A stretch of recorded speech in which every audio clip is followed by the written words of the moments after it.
obviously, we are going to get to Justin Turner, the positive COVID test, and the repercussions from him coming back on the field. But outside of that, what was the biggest storyline from this win, Game 6? Well, first of all, before I say that, I just want to extend my happiness to the Los Angeles Dodgers. Tinseltown is now Titletown. The basketball team are the NBA champions. The baseball team are World Series champions. Major, major props to them. My man, Irvin Magic Johnson, who I called last night. I'm so happy for him and the rest of the Dodgers organization. And I'm happy for Kershaw, too. I'll leave a lot of that to Max. Having said all of that, let me say this. I'm not going to say it's the worst decision in World Series history for Kevin Cash to take out Blake Snell, but I got to say this to you. I don't know of one worse.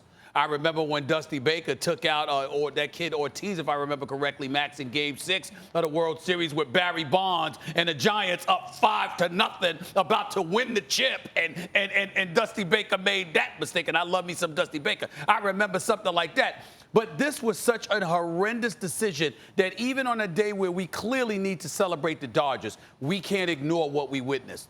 Blake Snell looked like the Cy Young Award winner from 2018. He had thrown 73 pitches, 48 were strikes, 18 batters he faced. He struck out 9 of them. 100 miles an hour. 100 miles an hour, 95 miles. I mean, he was doing it. He was dealing. And you take him out because of analytics? I told you about them damn analytics. And let me tell you something right now. I can't believe you said that We'll go in. Listen. I'm not going to take up too much time because I know we got all day to talk about this. Because I'm telling you, it was just some inexcusable stuff. I don't give a damn what the analytics say.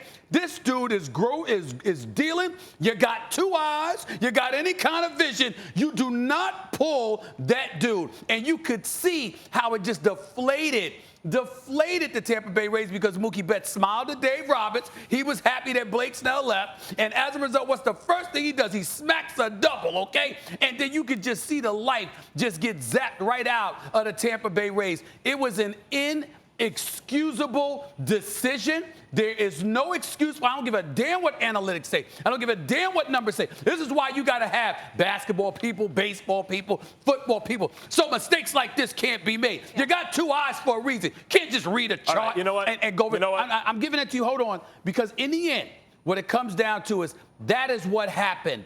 Because you can sit up there and make a legitimate argument that if Snell was still pitching, they'd have won this game. And then listen, you might have been thinking about, oh, you know what?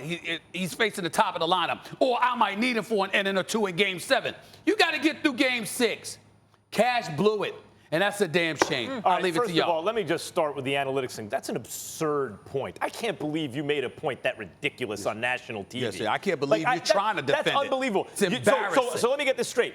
Analytics are supposed to be infallible? No decision is infallible, right?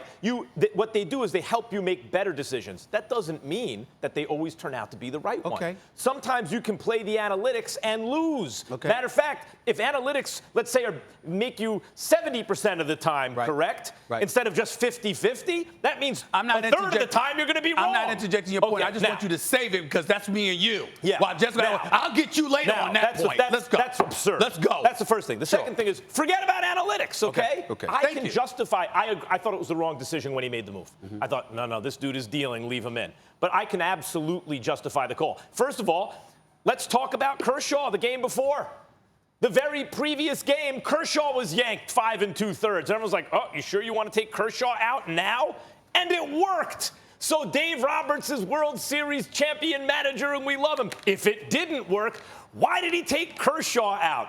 Those are the tough. You just lied to the American public, but I'll get you later. Those are the tough decisions. Now, why would you take Snell out? He hasn't gone 6 innings in forever, right? Coming off the arthroscopic surgery. Why would you take Snell out in a 1-run game when the lineup's seen him twice and a guy just, is in scoring position off him? You're thinking to yourself, I think I like my chances better with fresh arms out of the bullpen, especially if you have a live arm that the lineup hasn't seen yet. I wouldn't have made the decision. We agree about that. but I can't say it's the most indefensible decision I've ever seen. It was clearly the story of the game. That and the fact that the Dodgers win for the first time in 32 years. I'll save my Kershaw stuff for later. Go ahead, Jessica. Well, and think of all the great World Series moments that we've had. Think of the Madison Bumgarner type moments that honestly I don't think happen if analytics play the #1 role for why you do things. I mean, that's the World Series. I mean, look at Randy Arozarena.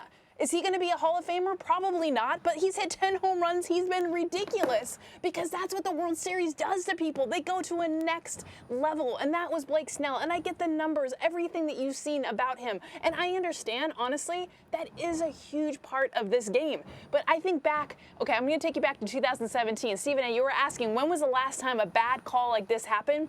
It was actually the Dodgers against the Astros when Doc Roberts pulled Rich Hill for Kenta Maeda, and it ended up being a horrific decision. Why? Because Rich Hill was dealing. They put in Kenta Maeda, and the Astros just start crushing him. They end up losing the World Series. Everyone wants Dave Roberts to be fired. I completely agree. I mean, Blake Snell was on another level. This is the best offense in all of baseball. They were missing the ball by about this much. Mookie Betts, Corey Seager, Cody Bellinger, I don't care who you run up there. They were not going to hit the fastball. They weren't going to touch the slider. And that curveball was stupid good. Justin Turner had a strikeout that bounced twice in the dirt. They don't even chase, and they did against this guy. So clearly that's it. But we've seen teams have to evolve and learn.